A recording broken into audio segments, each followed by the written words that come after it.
Maine Mendoza, kakasuhan si Sue Ramirez. Yan po ang ating tatalakayin at bibigyan ng reaction video sa araw na to. At galing po ang video na to sa channel ni Hot Chika PH. Ilalagay ko po yung link ng channel niya sa description para mabisita nyo po at masuportahan na rin. Muli po, ako ang inyong lingkod, Tagapanood TV. Welcome back po dito sa ating YouTube channel at Facebook page. Sa mga bagong napadaan lang po dito sa ating channel, huwag nyo po sana kalimutan na mag-subscribe. Hit nyo na rin po notification bell para lagi po kayong updated sa mga bago pang video na ating ilalabas. Share, like, and comment din po kayo mga tagapanood. Ating ang babasahin at pupusuan. Kaya naman, simulan na po natin ang ating reaction video sa araw na to mga tagapanood. Let's do this! Maine Mendoza sinampahan ng kaso si Sue Ramirez OMG.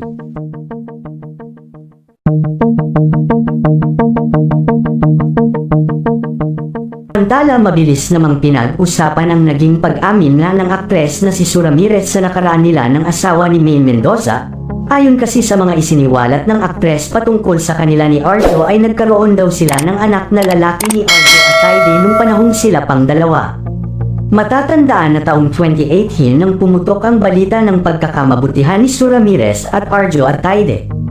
Inamin na nila ng taon din yun ang kanilang relasyon, ngunit matapos nga ang kanilang proyekto na pinagbidahan sa Kapamilya Network ay napabalita na lang nga ang umano ay pagbubuntis ni Sue sa anak nila ni Arjo Ataide, nakasabay naman ng kanilang tuluyang paghihiwalay. Mabilis itong pinag-usapan noon ngunit mabilis ding nabura ang usap-usapan nang biglang pumasok sa buhay ni Arjo Ataide si Maine Mendoza. Nabalin nga ang simpatya noon ng mga netizens kay Arjo at Maine dahil na din sa mga panahong iyon ay ang inaasahan ng fans ni Maine na magiging boyfriend nito sa showbiz ay ang kanyang on-screen love team na si Alden Richards. Samantala sa naging paghihiwalay ng ito ni Maine Mendoza at Arjo Ataide ay marami sa netizens ang galit na galit kay Arjo lalo na ang fans ng aktres. Lalo na ding malaki ang galit ng pamilya ni Maine Mendoza sa ginawang panloloko ni Arjo kay Maine. Marami din daw na nadiskubre ang pamilya ni Maine tungkol kay Arjo na ayaw pa nilang isa publiko sa mga panahong ito. Dahil na din sa pinagdadaanan ng ito ngayon ni Maine ay ayon sa pamilya ng actress host na mas kailangan muna ngayon ni Maine ay ang kanilang buong suporta bilang pamilya ni Maine. Sobra umano ang pinagdadaanang sakit at bigat ng kalooban ni Maine sa mga nadiskubre nito patungkol sa kanyang asawa, lalo na sa nadiskubre nitong sekreto nilang dalawa ng aktres na si Sue Ramirez. Labis na daw ang sakit at pighati ngayon ni Maine at hindi talaga nito matanggap ang lahat ng kanyang nalaman sa mga ginawang panloloko sa kanya ni Arjo. Sobra nga daw ang tiwalang ibinigay ni Maine kay Arjo kaya naman maging ang sarili nga daw ni Maine ay hindi pa nito mapatawan. Samantala, sa ngayon nga daw ay nakipag-ugnayan na ang pamilya ni Maine sa kanilang personal na abogado sa kung ano ang unang hakbang na kanilang gagawin sa problema ng mag-asawang Maine at Arjo Ataide dahil sa mga properties din ng mga ito na kailangan na dumaan sa legal action. Sa katunayan nga, sa kapapasok lang na balita ay naghain na ng kaso si Maine Mendoza sa korte sa napapabalitang dahilan ng paghihiwalay ni Maine at Arjo. At tuluyan nang ang sinampahan ng kaso ni Maine si Sue Ramirez, at ayon sa aktres, deserve nito ang mga kasong kanyang isinampalaban dito. Ang pamilya nga daw ni Maine ang nagdesisyon nito para sa kanilang anak dahil kung si Maine na daw ang tatanungin ay nais na lang nito na matahimik ang buhay niya at hayaan na lamang si Arjo sa kanyang mga gustong gawin. In short nga walang legal na aksyon na nais gawin si Maine sa mga ginawa sa kanya ng asawang si Arjo dahil ang mas nangingibabaw pa din nga daw ngayon sa puso ng aktres ay ang pagpapatawad dahil na din sa labis na pagmamahal nito sa kanyang asawa. Sa totoo lang po mga tagapanood, hindi ko po talaga maintindihan yung balitang ito kung totoo bang hiwalay sila at Arjo Ataide. Kasi hinanap ko po kaya kung napapansin nyo po mga tagapanood, ang tagal ko po bago nakagawa ulit na panibagong reaction video patungkol dito kay Maine Mendoza. Kasi hinanap ko po, naghanap po ako ng mga ibang source na pwede pong makuhaan po ng info about kung totoo ba yung hiwalayang Arjo Ataide at Maine Mendoza.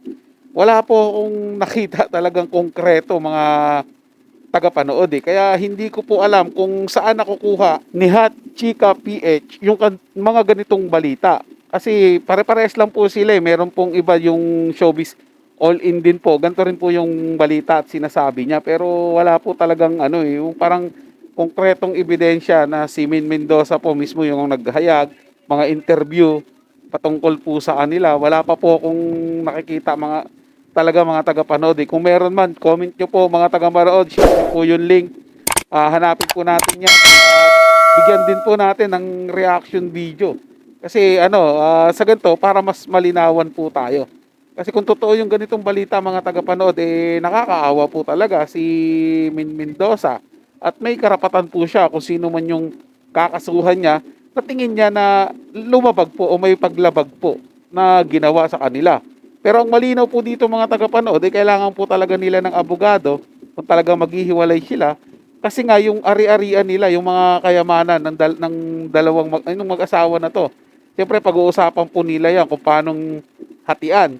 Di po ba mga taga-panood? Kasi conjugal property po. Yung mga napag-iipon nilang dalawa mula nung nagsama sila, yun po yung paghahatian.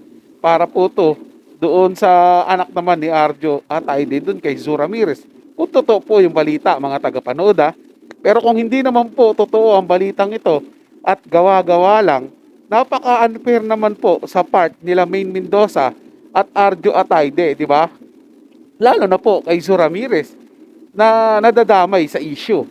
Unfair po sa mag-asawa kasi parang gusto silang paghiwalay na at ayaw na makita na maging masaya sila. Gusto lang naman ng dalawang mag-asawa na to na makabuo po ng sarili nilang pamilya ng tahimik. Pero nakakaladkad po yung tanghalan nila sa mga issue. Unfair din po kay Zu Ramirez, gaya po ng sinabi ko kanina, kasi nga po, nananahimik na siya sa relasyon nila, past relationship nila ni Arjo at Aide.